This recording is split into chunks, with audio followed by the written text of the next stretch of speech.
Hello, this is Brad from Dick's House of Sport, and I had an interesting discussion with Dr. Mark Bull the other morning, and great researcher, really enjoyed his content, and we were talking about like priority lists of like when you're assessing a player, what do you look for? And you mentioned kind of three things, but I'm gonna talk about one of them today, and that's like pelvis movement. So everything stems from your pelvis.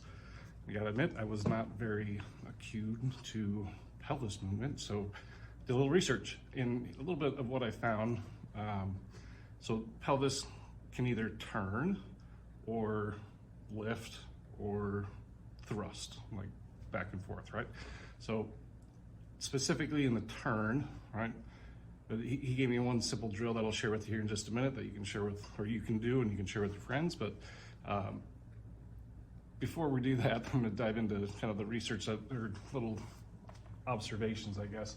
So again, this is our tour player hitting our tour composite swing with gears. On the right-hand side, the blue avatar is the iron, and the driving avatar is the driver avatar is the yellow-orange. So notice they do, their hips start a little bit open. Makes sense if your if right hand's underneath your left, you have to tilt slightly open a little bit more with a driver than with an iron. Not really a surprise there. Then as we kind of start moving them through, they don't move a whole lot in the back, so they actually move about 20 degrees, okay? About 15 degrees close with the driver, about 14 degrees close with an iron, pretty similar motion. This is where it gets a little bit interesting. At the top, or kind of what I would kind of refer to as this X pattern, is about their maximum turn, okay?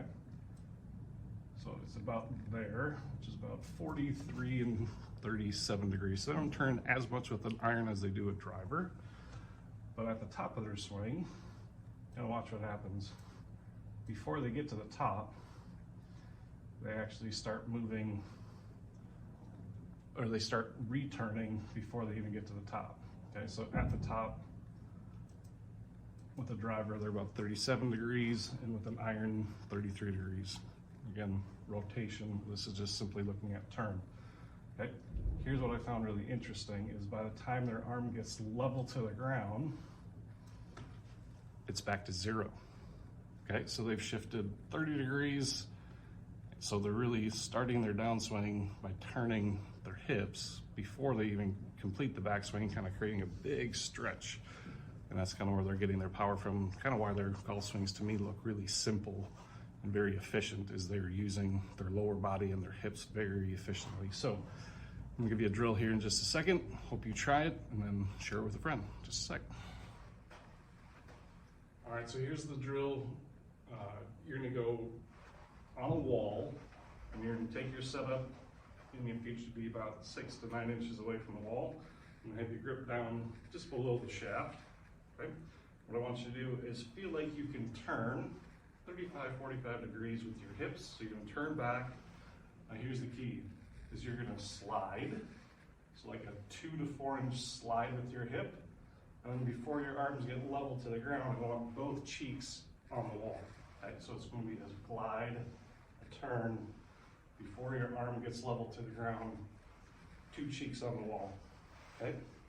So this will help you feel what's going on in your lower body and get those hips to turn a little bit faster, okay? Part 2, you're gonna take that club, same club, put it behind your back, and hook your arms.